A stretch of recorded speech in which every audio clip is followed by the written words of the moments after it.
আসসালামু আলাইকুম। আজকে আমাদের গ্রিন হাউসে দেখুন শশার চারাগুলো লাগাইছি, দুটা ঘরের মধ্যে লাগাইছি।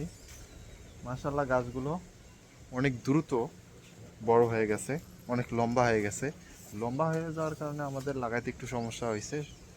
আমরা কিছু কাটি ব্যবহার করছি যাতে যেন গাছগুলো হেলে না পড়ে, ভেঙে না যায়।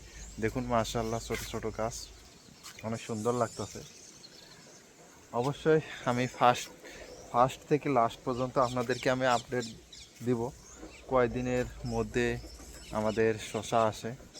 দেখুন মাশাআল্লাহ এদিকে 4 লাইন লাগাইছি, আর ওই লাস্ট লাইন দেওয়া প্যাকেটটা বাকি আছে, ওটার মধ্যে আমরা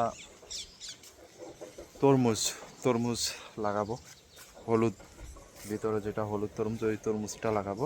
আর যারা নতুন দেখতেছেন আমার ভিডিওটি, অবশ্যই আমার চ্যানেলটি সাবস্ক্রাইব করে পাশে থাকবেন এবং শেয়ার করে অন্যকে দেখার সুযোগ করে দিবেন। আর যারা সাবস্ক্রাইব করেন তাদেরকে অসংখ্য অসংখ্য ধন্যবাদ। এখন দেখুন আমাদের এই যে গাছগুলো, মাশাআল্লাহ দেখুন অনেক চমৎকার। এই দেখছেন, আমরা এই জন্য কাঠি ব্যবহার করি। দেখুন গাছটা হেলে গেছে, এই হেলে গেলে ভেঙে যাওয়ার সম্ভাবনা বেশি থাকে, এই কারণে আমরা এই যে কাঠিটা ব্যবহার করছি। এখন দাঁড়ায় থাকবে, এইভাবে কয়েকদিন থাকবে, এক সপ্তাহের মতো। তারপরে আমরা এগুলো উঠাই নিব।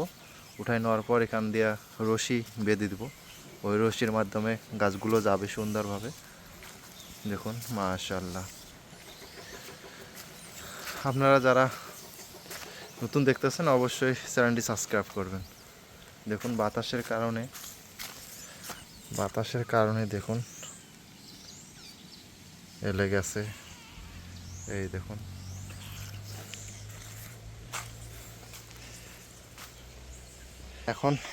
এখন আমি আমাদের যে আরেকটা ঘর আছে ওটার মধ্যে যাব, আপনাদেরকে দেখাবো। সেমভাবে লাগাইছি, চলেন ওই ঘরে যাই।